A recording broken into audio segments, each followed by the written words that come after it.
Thanks so much for joining us at this Brave Co Roundtable. I'm really excited to be here. Today we're going to talk about what does healthy masculinity and manhood look like. Most people who have grown up in our culture today have probably a very distorted view of what manhood and masculinity looks like because a lot of men weren't taught what it means to be a man. And honestly, a lot of women haven't been given a great message of what it means to be a man and what healthy masculinity looks like. And so we want to take some time. These are some of the best men that I know. Of course, this is my dad, Kris Vallotton, and we have Rory here, and then Donta Nelson over there. And these guys are all men that I've ran with, that I run with here at Bethel. Donta and Rory oversee the youth department and all the creative stuff for the youth, and just incredible men. And of course, my dad, I oversee my dad. And so absolutely, with your mother, the two of you, it takes both of you. He doesn't need a ton of introduction, but we're going to unpack a bit of our life and go deep into the things that have grown us, that have challenged us, that have made us the men that we are today, and then also some of the struggles that we face as men and even as fathers. And so we're really thankful and feel privileged to just have this conversation and that you're a part of it today.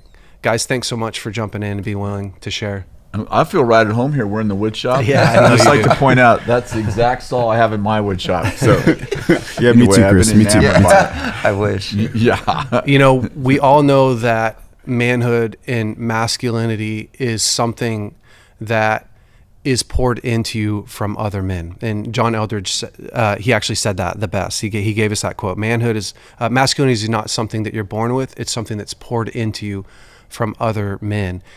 And I'd just like to take a second and talk through, maybe Donta, you can start us out. Like, what did it look like for your dad to pour manhood, masculinity into you? Yeah. Well, I grew up with knowing my stepdad. So my biological dad is in prison. I think I've shared it before. People have probably heard. They don't know, probably. They might not. I did something with Chris. We talked about it a little bit. Maybe. If you're hearing this for the first time, my biological dad, I didn't grow up knowing him. And so I grew up with my stepdad, who was more emotionally removed. Me and him, we have a relationship now. I would say, we have conversation and connect in that way. But a lot of, our connection was based off of what I, reached out and did, because, his dad, he wasn't very much connected with him. And so I remember when I first started thinking about the idea of manhood, that wasn't even a conversation of what it actually means to be a wholehearted man.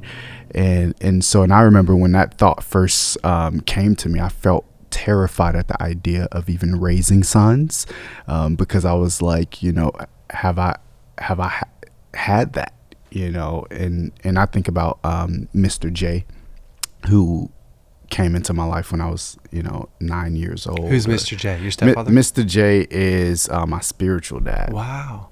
And if we're going to just dive right into it, he is somebody that if I were to look over the course of my life and say, where was manhood poured into me, that would be when he came into my life. And I think what I learned from my dad, my stepdad, who I grew up in the house with, was how to work. He woke up 5, 6 a.m. every morning and would go to work and come home 6 p.m.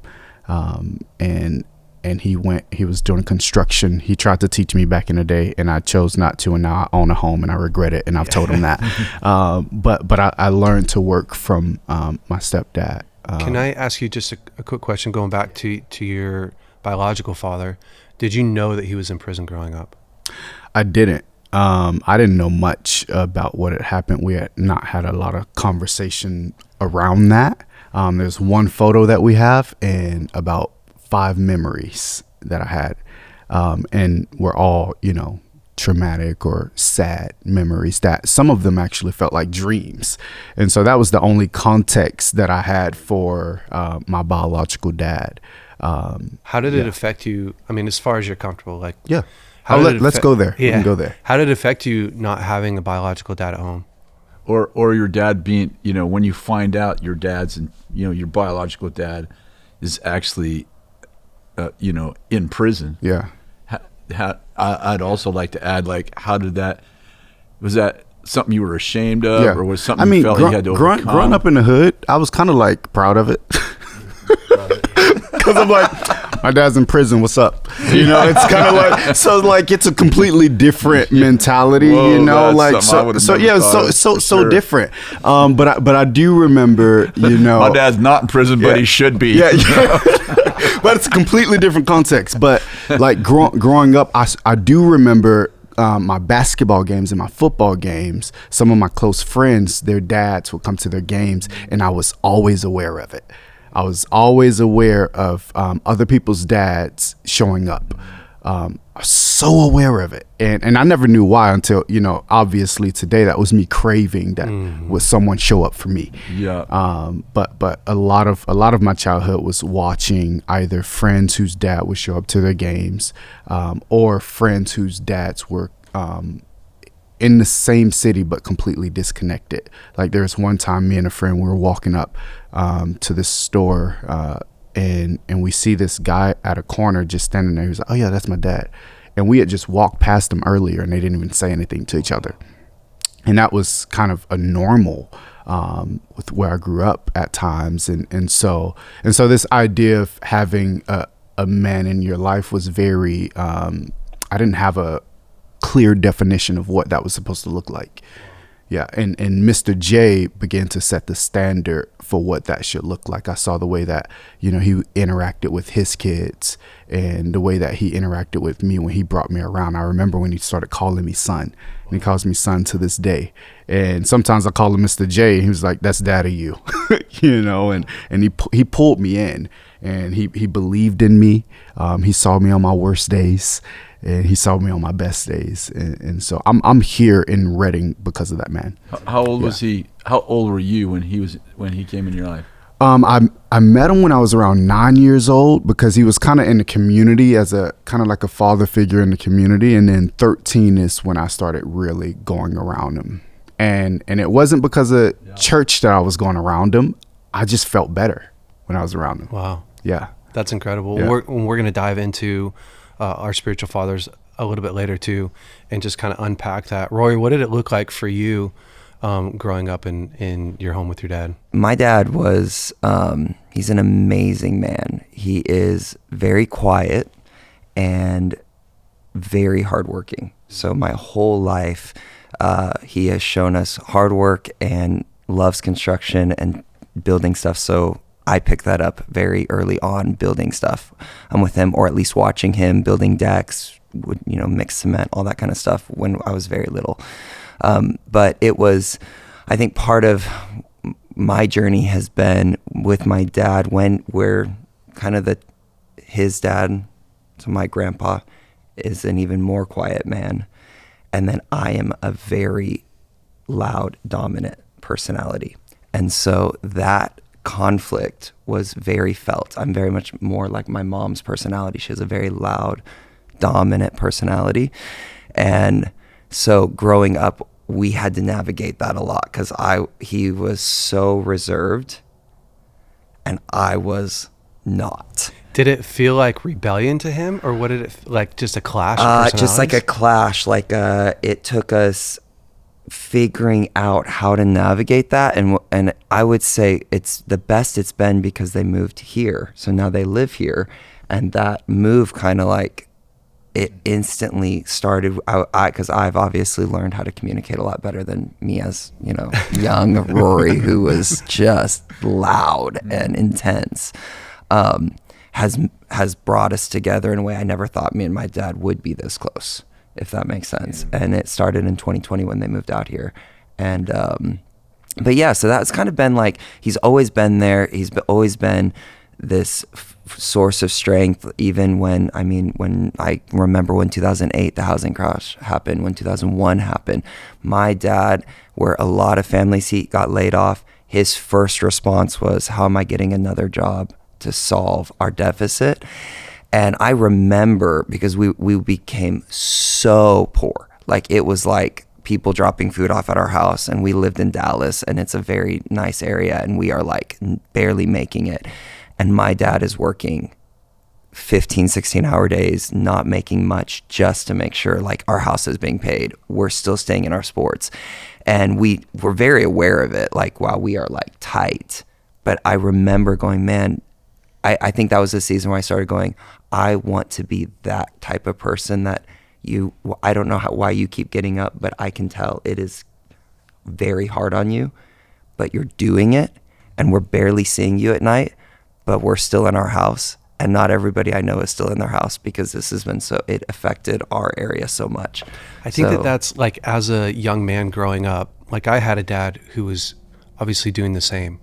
And I mean, my dad owned businesses growing up, and which is one of the reasons why growing up, I made this inner vow, I never want to be a businessman because I watched those years. You know, I remember, Dad, you pacing the floors at night and wintertime especially. Yeah, and I remember you talking about it, and you always brought us in a healthy way around business and finance. And I remember us dropping groceries off at other people's houses when I knew that we were tight, you know. But I think that really is part of where, as a young man, it builds that respect. Yes. And you have something, like, I always think every man wants something to look up to, wants someone to look up to. I think that's why we love sports so much. And we have our guys, you know, the LeBrons and whatever, Michael Jordans, and that we all look up to. Kobe, yeah. Kobe. Get his name in there. I mean, listen, you have all these guys that you really look up to, and we were wired to look up. And so when I think it does something in a young man when you see your dad stepping up. Yes. And although he's grinding, like, kind of the beauty for him is the reward in taking care of the family. Yes. The beautiful thing for a son is having that imprint left on your life. I remember when I was really young, Dad, one of the memories I have is being at Burger King. And we were actually the one down here in Redding.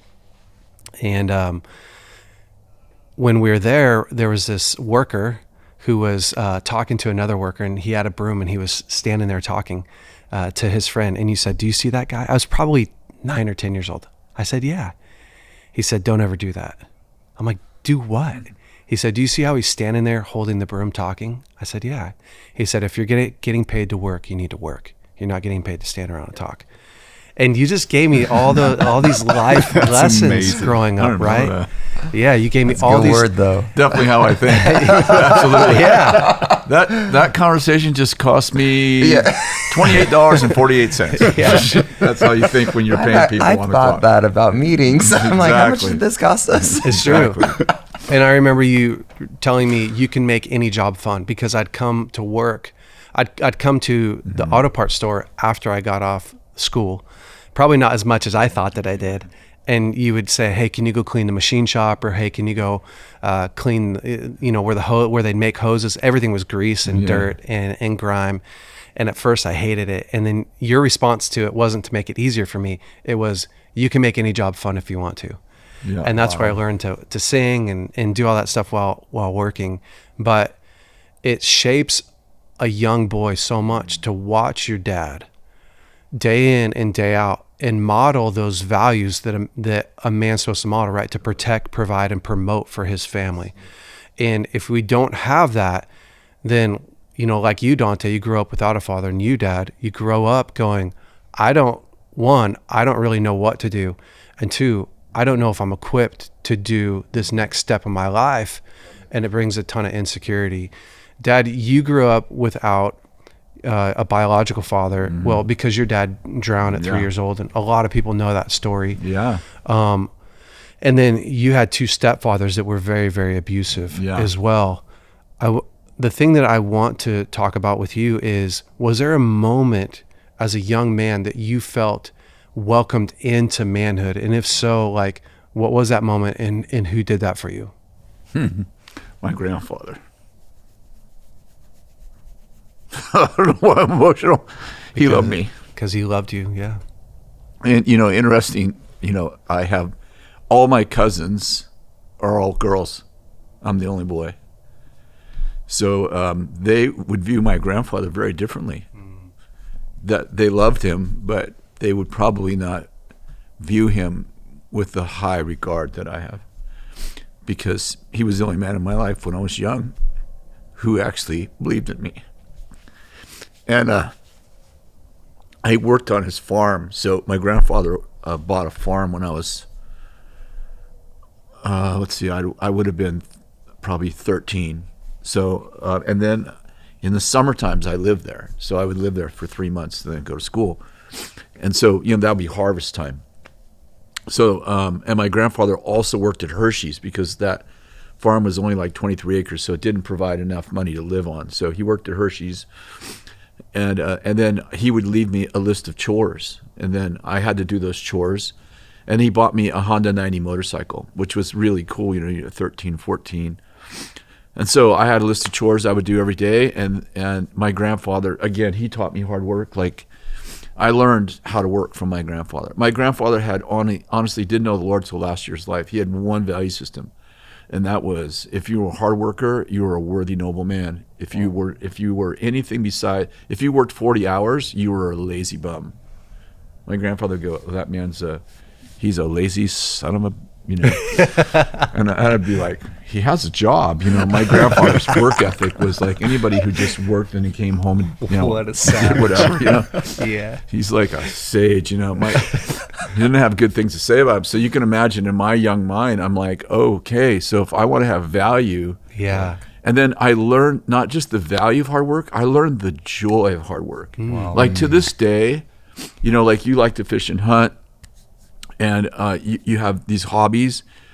Like I have some hobbies, but they're mostly related to building things. Yeah. Because I find great pleasure in building things. So, sorry, to your point. No, I'm sorry you asked a question. I never got there. So when I was about... As you get older, I have to bring you back to your questions. Please, yeah. I have so many things. So when I was... so I'd work on the farm, and then in the summer it was harvest. And then I think I was 15 when my grandfather threw me the keys to the tractor, and he said, you'll be driving the tractor this year. Which was, it was like the Rite of Passage. Like only men drove tractors. Like irresponsible boys did not drive tractors. And that was him saying, you'll pick up the pallets. So we had pickers, mostly they're immigrants, and they would do most of the picking, and I was with them. Like I would be picking for those years. And then he said, you're not picking this year, you're driving the tractor. You'll pick up the pallets, you'll bring the top, you'll dump them into the trailer. And I remember feeling like, oh, it was like winning an NBA title or something. Like I was acknowledged as I'm no longer the boy that can just pick fruit. You're the man who knows how to drive the tractor. Yeah. And for the rest of those years, I drove tractor, and it was once in a while I'd do something stupid, and my grandfather would just be, "Yeah, you knucklehead." I remember dumping the bin by accident. I'm like, well, there's going to be the end of my tractor running days. Of course, you're always driving faster than you should because you're 16, 15, and but he never took it away from me. He was like, "This is what you do. You're a man now." So. And my grandfather treated me like a man. He bragged about me in front of my other cousins, which probably wasn't well. But yeah. That's amazing. That was my introduction to manhood. It's so important for every young man to have that introduction, that rite of passage into manhood, because without it, it's easy to get stuck feeling like a young boy in a man's body. Oh, yeah. And there's so many men today, not by their fault, actually, who never were introduced and welcomed and challenged into manhood. Here's something heavy to lift. Here's responsibility. Really, it's responsibility, right? Here's responsibility, and that responsibility gives us purpose. In today's day and age, we get the opposite message, right? Like the 4-hour work week. People are I want to become an Instagram influencer so I don't have to work hard, and all these things. But then we wander around this life feeling like there's no purpose. Where do I find purpose? And we try to become a professional athlete or something like that so that I feel value, when value was really supposed to come out of responsibility, out of I'm contributing, I'm providing, you can count on me. And the difference between a boy and a man is a boy consumes more than he produces. but a man produces more than he consumes. Ooh, that's a really in that good transition, definition. right? Write that down right there. That's a great quote. That transition is so important because we all know in our homes, if I consume more than I produce, we're bankrupt in every area. Yes. Right? If I don't pour in more sacrifice, more love, more consistency, more intentionality, then I'm taking that from my environment. Yep. Donta, was there a time in your life, I mean, even your dad's in prison, you have a stepfather, where you felt like, okay, I got introduced, I have this responsibility I didn't have before? Yeah. I was thinking about, when you say fathers, or men, they protect, provide, and promote. Yeah. And just thinking, over the course of my life, my stepdad who was in my life, he provided, but he didn't really protect or promote me.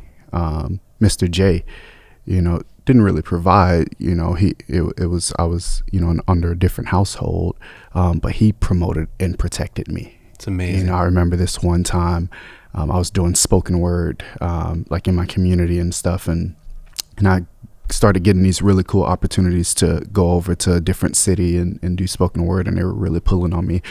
And a guy within our church caught wind of it and had like a mixtape. And like in the hood, like your mixtape is like you're like, hey, like go share this around. That's the deal. And he's an older guy, probably in his 30s at the time. I'm a teenager, and he hands me, he's like, hey, can you give them my mixtape? And I remember feeling torn of like, man, this doesn't feel right. But like he's been around, and I feel like I have to do this because he's older. And I came to Mr. J, and I was like, hey, this guy asked me to do this. I don't know. He was like, oh, I'll talk to him. You're not doing that. And I remember I just felt so protected, and then I come here and I experience, Tom Crandall, who promotes me, and he gives me room and gives me space. And I've had these different, people in my life. And so, to answer your question that I don't remember, what was your question again? Yeah. The question was there a moment in your life when you felt like you got called up into manhood? Like for my dad, it was, I got thrown the keys to the tractor, and now I'm the man. Yeah. I would say that happened later in my life. Yeah. Because growing up, because I didn't experience a lot of protection in my home, I took on self-protection. Yeah. And so instead of looking to other men, I started to find myself either escaping, not being honest, hiding, bringing a different me in front of people, and I took on self-protection. Wow. And it wasn't until I got married and life began to press up against the lies and the beliefs and the cycles and the addiction and the hiding that got pressed up against enough to realize, I have to start making a different decision. Like I have to decide something different. I have to decide to walk in the light. I have to decide to be open with my life. I have to decide to pull on the man in my life. Like that was actually a decision. And for me, I've realized, every decision, I heard, we're in counseling, me and my wife, and our counselor said, every decision starts with out of duty. And then that decision turns into discipline, and then it turns into delight. And so I do it out of duty. Ds. I do it out of duty. I didn't do it out of discipline. So now I've kind of created a habit in this, and now I have the delight in that. And I didn't realize I didn't have that level of decision making as a man. And I would say that transition from boy to man was realizing, I have to make powerful decisions, because my responsibilities, the reason that they get met and that I show up to them is because I'm deciding that I'm going to show up to them. It's such a good point, because I feel like so often when we're young, we do things because we're motivated. There's some motivation in it, right? It's like, I'm going to get a reward out of it. 100%. Yeah. I remember, this could get taken the wrong way, but I don't think it will. I remember when I was young, Dad used to always teach me about relationships and girls. And I remember him teaching me at a young age. He said, I probably asked the question like, how much do you love mom, or do you always love mom, or what do you feel for mom? I was in my dating years, and he said, son, sometimes I roll over and I look at mom and I don't feel anything for her. But he said, I don't even ask the question anymore. Like, I love your mom. Love's not a feeling, it's a decision, right? I've made a decision. And he said, over the years, like there's so much momentum and so much joy in loving mom and in showing up for her. But I don't ask myself the question, do I feel in love anymore? And I think as we're growing older as men, we have the same thing, right? Like, I don't look at my kids and go, do I feel like loving them today? Right. Bro, I know your kids. Yeah. Like, we see them every Sunday. Every you know Sunday. my kids, right? We're Like, in it. if you ask yourself that question, do I feel like going to work every day? That question, as you move into manhood, it changes, right? Yes. Into like, That's true. I feel so privileged. Yeah. Now, sometimes I don't want to. Yeah. The truth is, sometimes you want to be the victim. Bro. Sometimes you want to just throw yourself a pity party and stay on the couch. Yeah. and then you get back into that mode of like, that's not who I am. Yes. Right? That's it. Like, I am That's a it. man who shows up, who provides, who protects, who promotes. And I love that because so many men had your experience. Way more men nowadays have your experience where I wasn't taught it. I feel scared. I got married. I'm still doing what I want to do, being married, right? Like the first year of being married. Me and Chantel, we had this analogy where, we had a plate of cookies. And when we got married, we said, okay, here, you get some of my cookies. And then when we had kids, that plate fell over. And but the analogy is that I was holding on to my plate and my cookies still. And she was like, you better put those cookies out here because for this family to work, the cookies need to be out. And you're going to go buy the materials to make more cookies, and you're not going to eat any of them. And you're not going to eat any of them. And you're going to be happy about family it. life. The most amazing thing as a husband, though, is when your wife and kids trust you and they look at you. Yes. And that's the delight. It is the delight. That's what we all work for. Rory, I'm just curious, was there a time in your life where your dad threw you the keys to the tractor? Yeah, I was thinking about that question. I don't think it was as significant as what Kris had. Because again, my dad, he's way more quiet, but it wasn't as lacking as what Donta had. I kind of had that middle maybe area where I knew I could always join him. And it was my choice to join him. And so it was that moment where I remember going, man, I have to just like get my own confidence because he's in the yard working, he's doing something, he's not going to say no, but he's also not going to go, hey, Rory, you want to come and help? Like, he's not going to do that. That's my dad. He's just quiet. And he's like, yeah, you can come out here. And then we work together. And so I think that that was my child, like that was early teens, junior high school was that. And me just trying to find those moments to engage. I think the moment that it kind of solidified in me is I moved away at 19. And I remember discovering, it wasn't even that, I remember calling my parents and going, oh, I'm so thankful, Dad, that you taught me how to go get a job. Mm-hmm. I'm so thankful you taught me how to wake up in the morning early and set an alarm. Like, it was weird. I'd never thought of things that like almost were so normal in our house. Like, you go to work, you work hard, you eat together as a family. We do stuff that was so rhythmic that you don't think until you move out of your house. And at 19, I moved away from home to Utah. And I realized really fast, like, wow, I have things instilled in me that I am doing that I didn't know was actually being instilled. Because, man, I'm going to getting a job in a state I know nobody. I'm not feeling weird about it. I'm walking in expecting them to give me a job. That's weird. I'm not having that battle. And so I would say it's been this understanding of me going, wow, my dad gave me so much. It was imparted. We didn't have to have always the conversations. I just remember when I remember building a huge deck on our backyard and him letting me hammer in all the nails. My mom freaking out that I was on the roof, and she was like, I don't know if they should be on the roof. And my dad's like, they're fine. Look at this, how you put in, roofing. And I'm on the roof, and I'm like 12, 13. She's like, don't fall off. I'll never forget it. And it built this love for building and construction and all that. So I would say those are some of the moments those pivotal moments. They kind of just happened. There was more than just one. I feel like there was a lot of moments in different areas. I'd say the one area that I feel like I didn't get, that showed up strong in my marriage, that when I was like, oh my goodness, I don't know how to do this now, is with my dad being so quiet and I being so dominating and loud, but not emotional. So nobody was emotional. So we had really quiet, so we had conversations, we had work, but it wasn't like emotional. And so when I got married, my wife comes from a very emotional family, like very into their emotions, like very aware of them. So conflict, I was the first like, what is happening? Like, is this just like, I was like, I don't know what to do. And she's like, do you not, like, how are you feeling? I was like, well, I don't know how to answer that question. I've never had that question asked to me. Like, we work, we do stuff. We go to feeling school. loud. Yeah, like we loud. Like, I'm loud. Exactly. Isn't that feelings? I'm telling you. And she's like, nothing that you just said was a feeling. And I was like, I don't get this.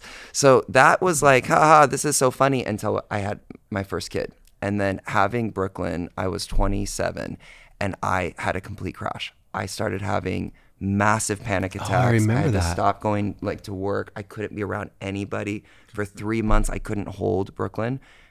Every time she was around me, we had to get a full-time babysitter while I was at home. So there was so much stuff that I was like, what is happening? And as I kind of had to dive into counseling and figure it out, I realized I have never let anybody into these vulnerable places of my heart. I've never let God in. I've never let people in.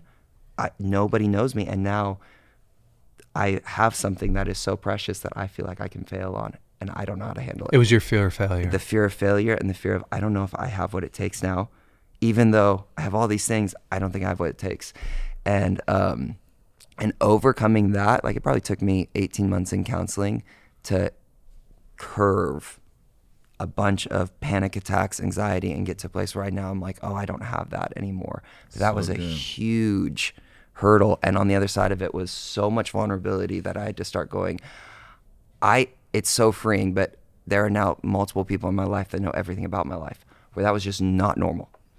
Like, I'm so glad that you shared that, because I think when men from the outside look at guys like us, they think, oh, you got it all together, right? You got it all figured out. You had a good dad.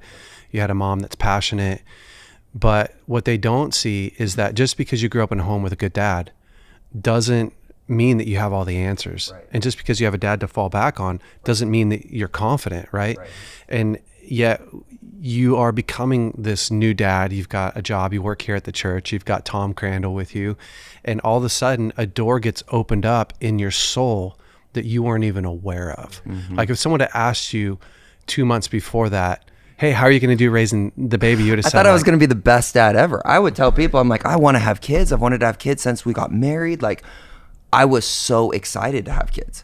So in the hospital, when Brooklyn was born, I remember nothing happened in my heart. And the nurse goes, oh, this is that moment. How do you feel? And I panicked inside. And I went, I don't feel anything. Like, I feel nothing. Like, what happened? All my feelings are gone. I didn't know I had any, but they're not there. And she's like, is this so beautiful? And I was like, oh my God, I'm not crying. I'm not. And that like 3 months later was my first, I just lost it in our house. And we had to drive over to Tom and Leslie's house just to help me come out of it, because it was like 3 hours of me just not there. Which is so many men's experience, maybe not even with their children, but even getting a job, right? Like the truth is you wanted to run away. Oh yeah. I want to run away. I want to be out of this. I'm terrified to face a world that I don't feel equipped for. Yes. It's interesting. We know that the question that every man's asking himself is, do I have what it takes? Oh, absolutely. And you will, I mean, we see it all the time, right? Like guys pursue women trying to answer that question. If you didn't get that answered through your father, right? Like my dad, through a bunch of different ways, gave me opportunities to answer that question. Because what we're really looking for as men is we're really looking for confidence. But confidence only comes through competency. I can only say so many times, I am capable and confident, and look in the mirror and proclaim that. At some point, I have to do that. Absolutely. Right? That's why the challenges, that's why growing up in a home where something's required of you builds that confidence inside of you, so that when you get on your own and you look at this Goliath, whatever it is, your baby, and could be a job, right? Your marriage for you, Dante. I know that I can do this because I've done it so many times with my dad growing up. I built this confidence inside of me, but so many men are lacking that. The solution to that isn't to become an alpha male. It's not to become bolder. It's not to become more courageous. It's to become more reliant on the community around you. It's actually like, you have to do the opposite of what you think that you need to do. It's going against culture. And I love that we're even talking about this, because I would say in culture, the thought is get stronger, get more intense, get your mental game in, and you're like, that, none of that's going to work. Like, you can do that all day long and you're going to wear yourself out. You're going to get hopeless. And that's when you do stupid things. Like, that's when I see somebody on that path to where they think I'm putting in more discipline. I'm like, that's amazing. I love that you're doing that. But if it's to solve this area, you're going to figure out discipline can't solve that. You're going to then do something really stupid and find yourself in a bigger mess because we don't have people. You can't discipline yourself out of the need of community. Yes, it just doesn't work. I'd like to just add to that, something you said about 15 minutes ago, I think is really huge in culture. Because if you don't have a dad, or you don't have a healthy dad, and every dad is lacking. Like, I think I was a really good father to you, but I look back now and I watch your fatherhood and I'm like, there's a whole bunch of stuff I could have done better. Compared to where I came from, that's great. But really, you don't really grade on a curve when you're raising someone, right? You're still like, there's these other things you're just not good at. It's like, sorry, I'm doing such a better job with my grandkids than I do with my kids. I hope you don't have too much dysfunction. But what's happening when you talked about a few minutes ago about people getting, instead of working, I'm on Instagram and I'm posting and I want to be an Instagram hero, or, I want to be famous Instagram or TikTok or whatever your whatever platform you're on. And the challenge there is that those people are telling you who you are. Yeah.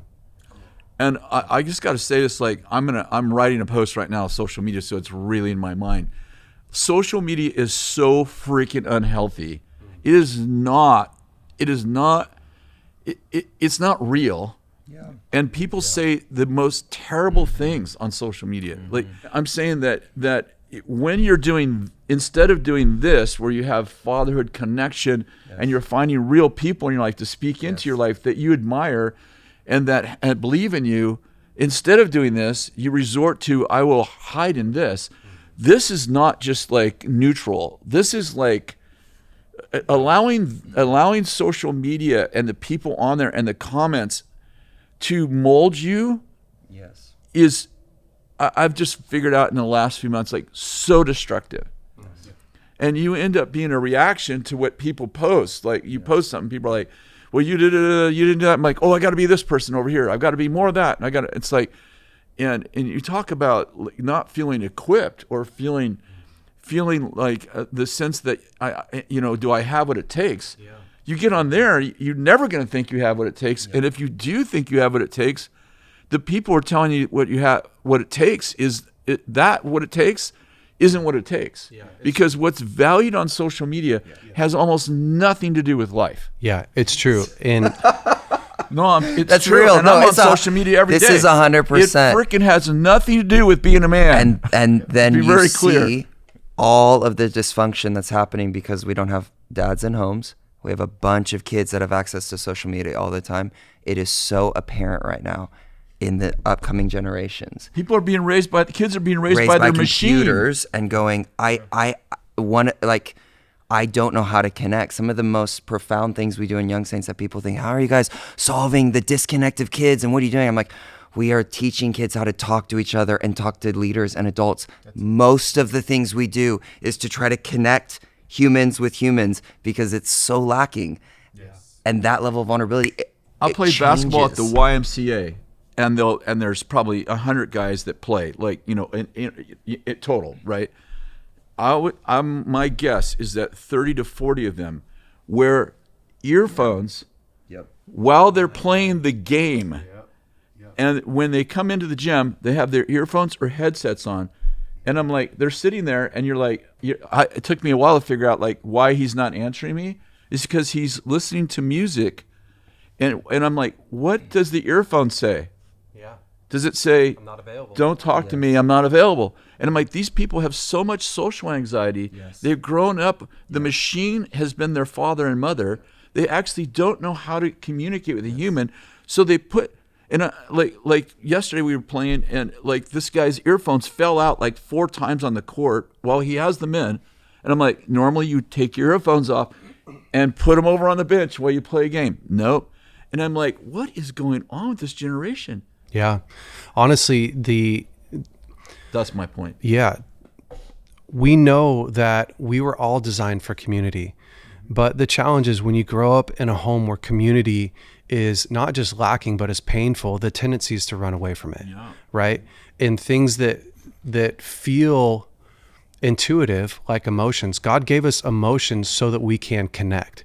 Human beings don't connect through facts and statistics, right? So coming home, my wife can tell me a bunch of statistics like the kids did good at school today and dinner's almost done. And that's how a lot of marriages function, but we actually connect through emotion, right? That's where the bonding happens. When I roll up home, my kids are waiting for me, usually outside, and my daughter runs to me and my son runs to me and they're going, Dad, right? It's that exchange of emotion. Could you imagine if I picked her up, threw her up in the air, and she didn't show any emotion? She doesn't even have to say words. It's the excitement. It's the cry in the morning when I'm getting ready to leave work and I'm meeting her where they're at. So many men and women and children didn't have that experience. And so I think it's easy for us to it's easy for men to feel like they need to do more. They need to achieve more. They need to work harder.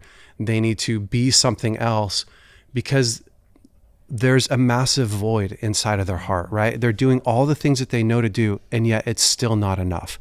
It still doesn't feel good enough. And though we have a very addictive culture because from a very young age, men have to tune out. Addiction starts in our life when you can no longer bear being present. Most kids are becoming addictive or creating addiction before they're even conscious or aware of it. And so you lose all the skills that makes your life feel worth living. And you gain all the bad habits that make you want to escape life. And so, I mean, to me, what we're trying to get men back into, right, is a world that is connected, that is powerful, where you feel capable, you feel confident, you know how to work through your pain. And that doesn't happen overnight. I mean, I wish that we had another hour to do this roundtable, but we're running out of time. What's transformed all of our lives isn't just how we were raised. Because if we look around this table, I had a great father. You had a fairly good present father. You guys didn't have great fathers. And if we went through and shared more of your story and unpacked it, you would see the common link between our success in life isn't our talent. It's not luck. It's not how we were raised. It's the fact that at this point in our life, we have men in our life that are helping us to grow strong, confident, powerful marriages, kids, lives. And that's the truth of my story. We just didn't have enough time to go all the way into it. Is at some point you met Tom Crandall. At some point you had your spiritual father. At some point, Dad, we've talked so much about Bill Derryberry in your life and how he helped you transition, and then Bill helped you transition into being a man of character, of nobility. And although you had the work ethic, you didn't have the skills and the culture to raise a healthy family. And what we are really inviting men into is we're inviting them into learning how to build a culture of health. And it's not a quick fix. And I think that that's what a lot of guys go, Magic pill. okay, well, what's my first step? Your first step, and honestly, this is really true. Your first step, this is going to sound like a massive pitch. It is to come to the BraveCo conference. And here's why I say that, is you need a catalyst in your life that helps give you enough momentum that then you can take those tools and dive into the next steps. And so our conference isn't just a come sit and watch. We actually completely recreated. We should call it something else on besides a conference. I know. Because it is so different. Yeah, every man that comes to our conference is put into a group of 50 men. You have a leader and several co-leaders under you. You then are broken up into groups so that you have connection and community. So you're not just coming to an event to hear something. Our ministry times aren't done out in the sanctuary. It's actually done inside of your groups, because we want each man to have a personal touch from the men around you. There's nothing special about what I would give you as opposed to what Dante's going to give you. What we really need is men pouring into other men. And by the way, you pouring in to men and giving what you have. We do actually a whole morning of team challenges and competitions where you get to sweat and lose and win and fight. There's something that happens when we actually go to war together. So your team with your team colors will go into battle against all these other teams. And we've just seen so many incredible fun moments and breakthroughs for that.